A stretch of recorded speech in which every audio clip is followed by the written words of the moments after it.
भैया हो, हम भोजपुरी गायक छेदी लाल यादव RHR स्टूडियो में आज एक कजरी का प्रस्तुति बा।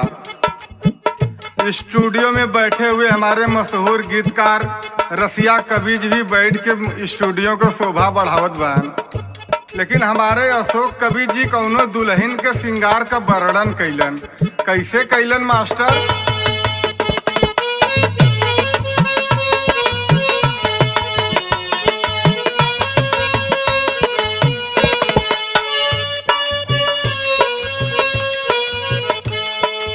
सावन लग सुहावन दुलही चूल बोलिया होठी कुलिया चमक जैसे बिजुलिया ना।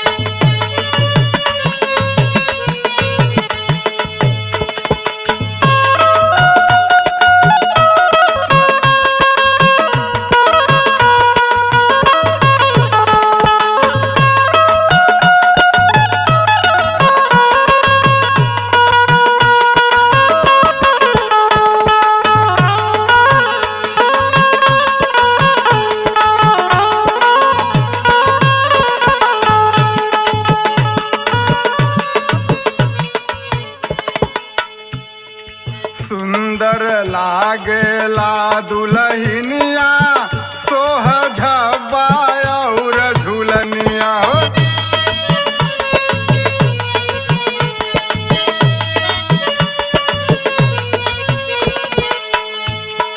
सुंदर लागेला दुल्हनिया सोह झब्बा और झूलनिया। लाग सूरज के लाली वटवा के उठला लिया होठी कुलिया चमक जैसे बिजुलिया ना।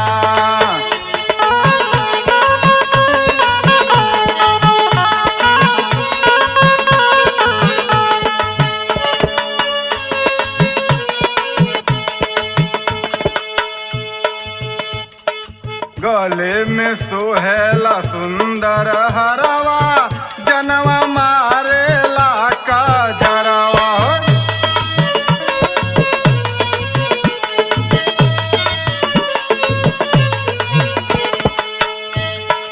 गले में सोहेला सुंदर हरवा जनवा मारेला का जरवा।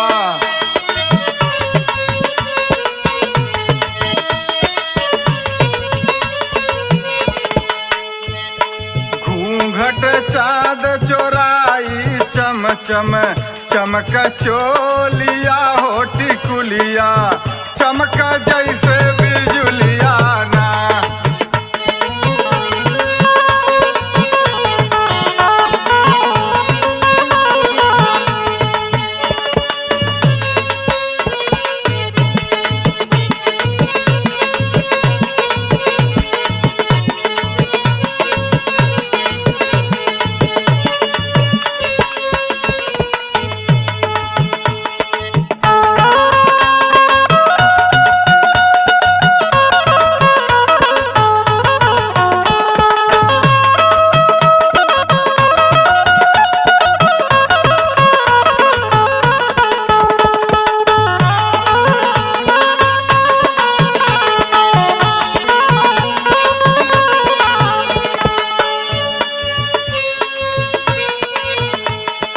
छम छम बाज पाव में पायल गोरिया भयल जियरवा घायल।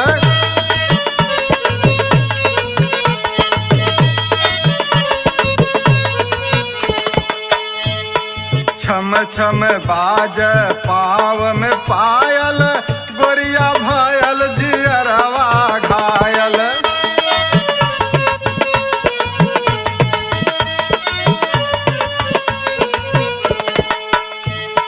तोहरे बस में पूरा बनारस, तोहरे बस में पूरा बना